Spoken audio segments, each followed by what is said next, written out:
I guess that big question mark is which team that is brand new could maybe break the mold. And speaking of the mold, let's get into game one, the first game of the Shatter Gauntlet, the first of a total of 15 you'll see over the next 3 weeks. We're going to hop in with Destroy to start here, Tiff. You're welcome, chat. Because I didn't hype it up, we actually got into game with Destroy, the Vibe Master Extraordinaire, playing alongside Zlaner. And look, here's the deal. When you're already kind of locked and loaded, you've got a relatively nice play line. It's kind of central, just skewed a little bit to the northern side. You can immediately start looking at where you want to go for. And Destroy, immediately going for the most wanted. They've got a buy station nearby, so you kind of go through that, grab the most wanted, loot it up, and then hit the redeploy to immediately start sending.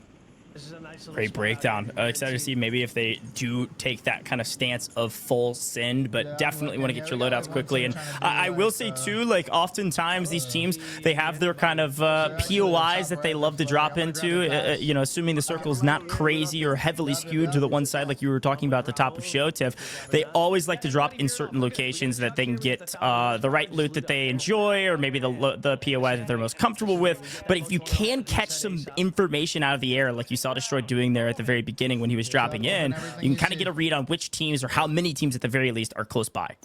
I have an armor box as well, Z. Yeah, I bet. Comms coming through, immediately looting up. But no, I don't hate this. And when you get the circle pop, it's already just a mere walk of a few feet to get into that. So they can kind of just loot up here, go with what they're used to. Because something that's really interesting about how our teams will approach their loot pattern is once you get accustomed to maybe a lesser known POI outside of something that's major, you'll start your pathing to work together and reunite and then hit your rotation.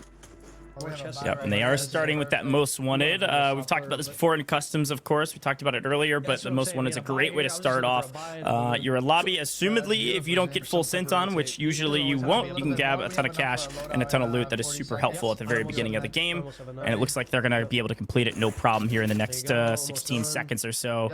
And there it's closed up. There's the cash. There's their loadout. They are rocking and rolling, moving on all cylinders, Tiff. They've done this before. They'll do it again. Looking very comfortable here with Zlaner. I'll check that out. I drop my money. Sure.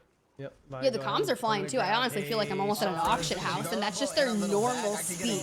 Just very efficient, very passionate, making sure, like, hey, grab the selves, grab the UAVs, make sure you've got a muni to couple alongside of it. They're even sharing the armor box, and I'd imagine they're going to keep this pace up. And if you name your loadout the Ram 7 Slapper, you're ready to lock it in. Ram 7 Slapper. Chat, we want to hear, what are your favorite names? What are your funny names that you've named your loadout? I would love to see some of those flying in chat. I am seeing some questions in chat about certain players that are or aren't playing. Reminder, there are a total of 60 trios competing. So if you think you may not see your favorite streamer, you're probably going to see them next week, all right? So feel free to ask if somebody's involved. But yeah, 60 trios in total competing over the next 2 weeks to make it to the top 30, top 15 from each will make it to the finals. So just keep that in mind. But like you mentioned and like you called out, quickly hitting the zip there, Tiff, and they're going to fly at the first team they can find. UAV is certainly helpful.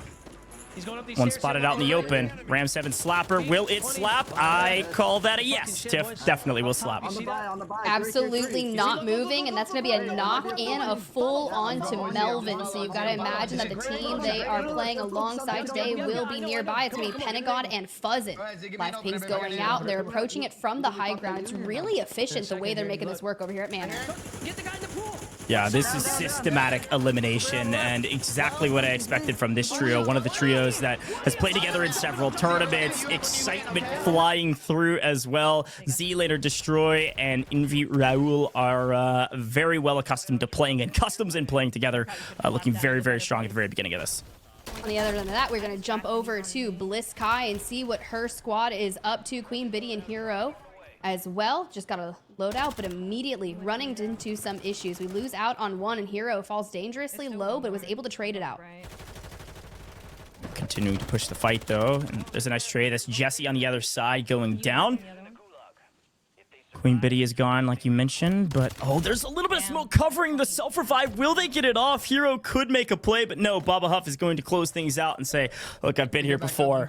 Not letting anybody get back up. And as we hop back to Destroy here, Tiff, I think it's worth reminding folks at home, too, about that GA's list. There's a lot less ways to get back into this lobby that don't come from being bought back, right? So when you start thinking about getting, back into a Warzone game traditionally in pubs, you think about your Gulag tokens, you think about the redeploys, you think about the flares, all of that is gone. The only way to get back into this lobby is through being bought back or winning your Gulag. That's it. So it totally changes the way you address some of these fights. You don't necessarily have to full send when you get a knock. You still oftentimes will see that, but you know they're not going to get flared back up. If anything, if there's a buy station nearby, maybe keep up that pace. But otherwise, you don't have to jeopardize your position to clean up a team.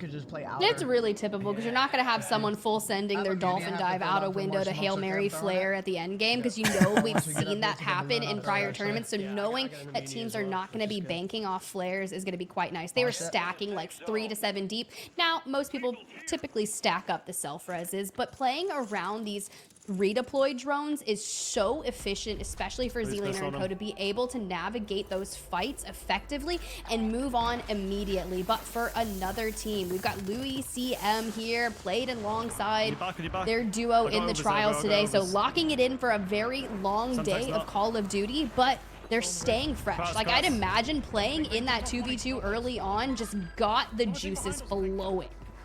Yeah, something you oftentimes see in customs is picking up bounties, at least to get some information on some teams, but you see FaZe Tessie and they say, I'm going to go for it, and maybe they're regretting it now, went for their bounty, and so far have failed to secure it. Not a bad way to start, but burning your gulags this early has got to be incredibly frustrating, especially only achieving 1 elimination at the very beginning of this lobby. Burning those gulags, Pookie likely getting out of dodge. And again, like you said, Zyro, they've been playing all day. That's not that difficult for some of these streamers that average 12-hour streams, but at the same time, playing at the very tippity top of your game, playing at a high competitive level is pretty difficult for 9+ hours. So we'll see how they last in this kind of marathon of a competition day.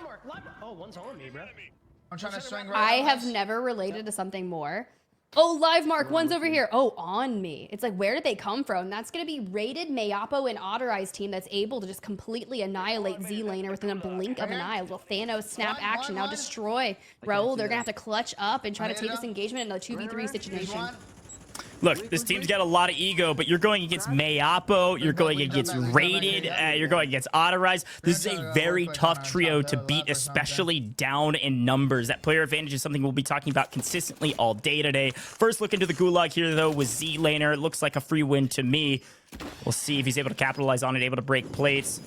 Has got a nice advantage over Sunday, but hey, anytime we say things are a free win, you know that Warzone will smack you back, and that loses a ton of life and then loses to Sunday in the Gulag. Massive win for Sunday. I was gonna say, Goj, we cannot sleep on Sunday like that. She is extraordinary when it comes to Warzone competitive. Now OP Marked finds himself going up against Pookie in the Gulag, got a shield crack, but the shock does connect. And well, you look, every time I have that happen to me, I just end up dumping an entire mag, but you know, still able to clean things up relatively with ease. And OP Mark's setup looks a lot like yours, Goj. They got the TV in the back, cycling through the YouTube thumbnails. That's respectable.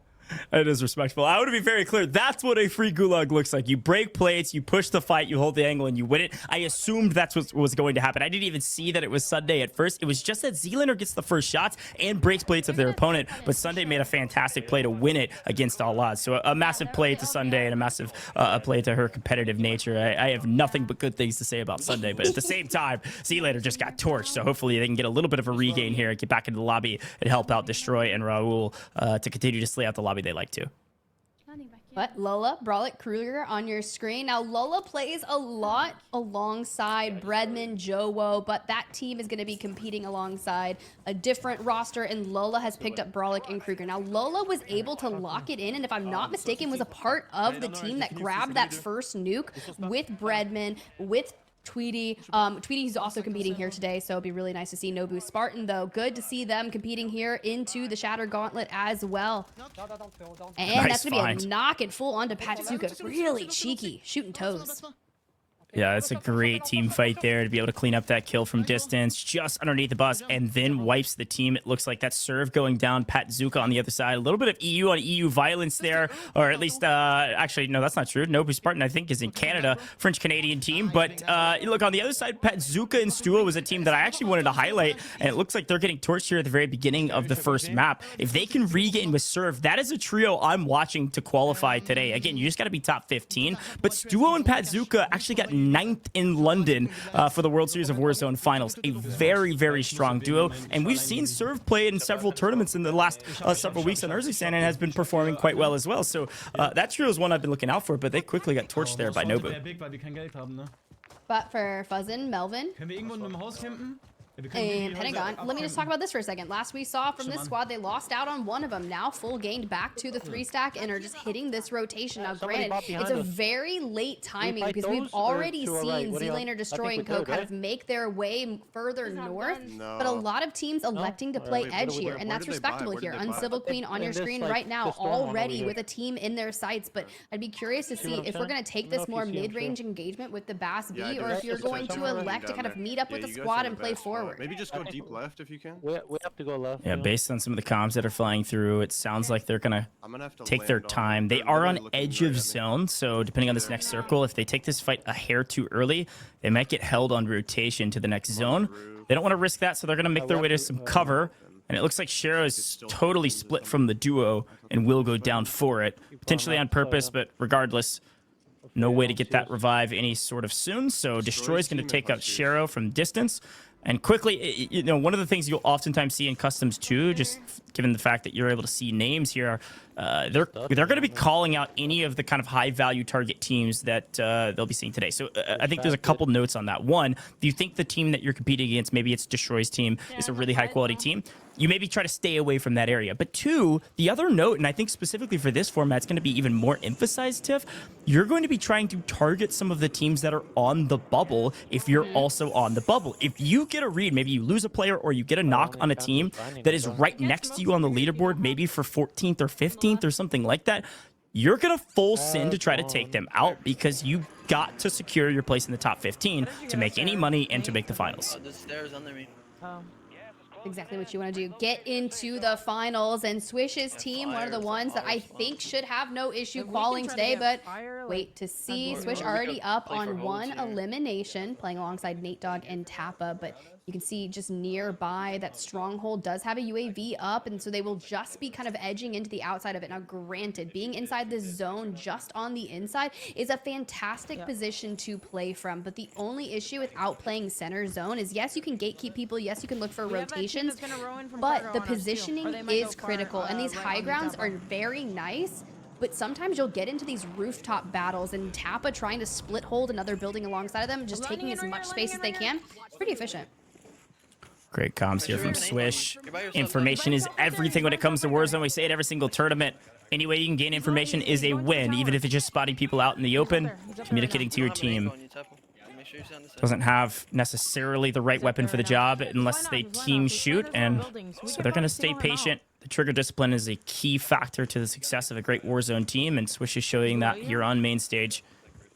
They've got a good position, Tiff, going into this next zone, and I think they're going to kind of hedge their bets and wait for the following, the 5th zone to be exact, to see exactly where it'll go so that they know which building they want to hold or how they want to rotate to the next building or the next piece of cover that they want to try to hold. They're playing a little bit more of a maybe timid or complacent playstyle for now. And as we swap over, this is the other side of the coin, and this is what I expected from a trio like this. They are going to fly at as many teams as possible, as fast as possible, have no issue to throw away their lives. They're going for gold, and Zlaner does get taken out by a former World Series of Warzone winner. That's Savvy Ultras.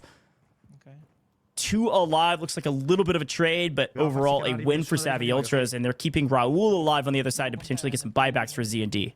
I was gonna say, this is definite one of those rosters that is going to be a powerhouse that you're looking straight into. Savvy Ultra is playing alongside Zanks and Freddy, and you made the right call. Former World Series of Warzone EU winner from 2022, 2023, played alongside Vortex and Blade as One Twitch Rivals EU, but Vortex and Blade, they're playing with a different trio to complete that roster later on, I believe, on day 2. But for now, Savvy trying to find himself in that top 15, already on 7 eliminations, and yeah, honestly, pull out that heartbeat sensor, do it in customs. I'm a total fan of it, but you've got to play for placement at this point to couple alongside the eliminations that you've made here. Yeah, heartbeat sensors are a fun item that have kind of made it back into the meta when it comes to customs because of this rule set. Portable radars were really the only thing you ever needed at any given time because of their recent buff to their ranges, and because of how many were on the map and the RNG of those were actually taken out from GA's list nearly unanimously by the players. So given that those are gone, heartbeat sensors have kind of made their way back into the customs meta, which is really fun to see because, again, information is king. You have to have information to know whether or not your rotation would be good, or maybe you can catch some teams in rotation. And as we continue to swap over, you got Devo on main stage in trouble. They don't have the information, and because of it, they're getting caught out in the open. They throw some smokes to try to cover, and it's not enough. That might be a full team wipe. It's all up to Fall Nets. It's gonna be really unfortunate. You run right into Rated, Mayapo, and Otterize, just getting caught out on rotation. That's gonna be Nurse Raquel. It lives up to the name, registered nurse, mostly plays Warzone, loves her dog, Mr. Hamilton. These are just some of the things that I find out when I'm like watching players' streams. And Mr. Hamilton is definitely cute, but I was curious how Super Evan, Braxton, and DJ Moss, this competitive trio, would be positioning themselves. Super Ev already on 5 eliminations and relatively central in that zone. So this could be a big win for them. Yeah, it's worth calling out too. I believe we only have 15 trios left on the map, which means we're into the 1.3 times multiplier. So any eliminations, any kills you see on these players' screens are multiplied by 1.3 if they go out now until there's 11 teams left. And then it goes up to top 10, get the 1.5x. And really what teams are going to be aiming for is that 1.7x for top 5. That's what they're looking for. That's what they'll be communicating about. They're looking for at least top 5. And of course, if they can grab the win, that's that 2x multiplier. But picking a couple players out through smoke, talk about metas, Tiff, thermals, and different ways to see through smokes are going to be extremely important, and the only way to combat that right now is cold-blooded. So think about your perks, think about your sights. Everything is super important to catching players on rotation.